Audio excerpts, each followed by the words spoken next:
or sacrifice that God has, disrespect the offerer. God cannot accept a worship when he has a worshiper. That's deep, sir. God cannot accept a worship when he has rejected the worshiper. My God. Many of us bring offering to God, but our life has been rejected. My God. Then that worship cannot be acceptable.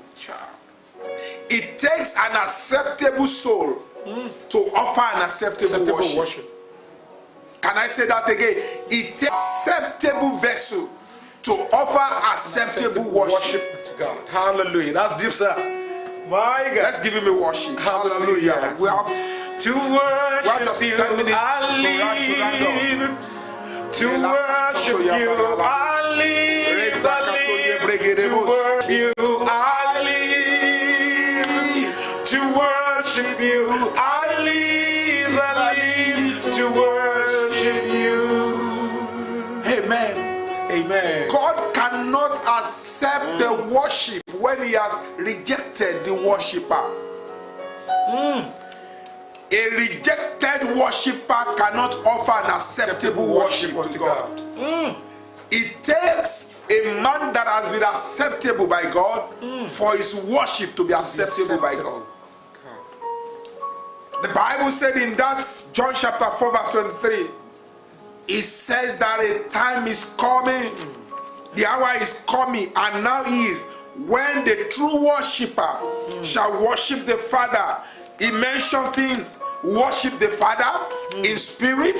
Talks about God qualifying. He talks about God having an acceptable criteria for who will be shortlisted, for who will be acceptable as his worshiper. He said the Father seeks such to be his worshiper. He doesn't want it is irrelevant. So you must be transformed to decide in which God will have respect for your worship and for your offering. So he talks about the true worshiper will worship the Father. Now, that means that the first criteria to even come to God for worship is that he must be your Father. Yes, sir. Father. No. Another, Jesus said, he said, I know my sheep. My sheep knows me. And they hear my voice. He said the voice of others they will not listen to. So God is looking now for his sons and for his children. He says that the Father, for the Father, the true worshiper will worship the Father in spirit and in area. For your worship to be acceptable is that you must have a father to child, father to son relationship with God. He must be your Father. He said, whereby we cry, Abba, Father, having received the spirit of adoption. Romans 8:15. So the first thing is talked about being the Father. If God is not your Father, then you have no business to offer him sacrifice. You have no business because he's not going to accept it.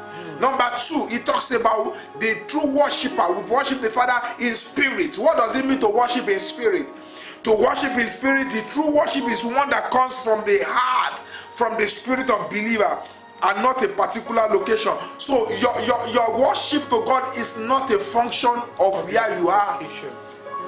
It's not until when you get to the church auditorium that you can worship God. Now he talks about your body being a living sacrifice. Present your body. This your body is a body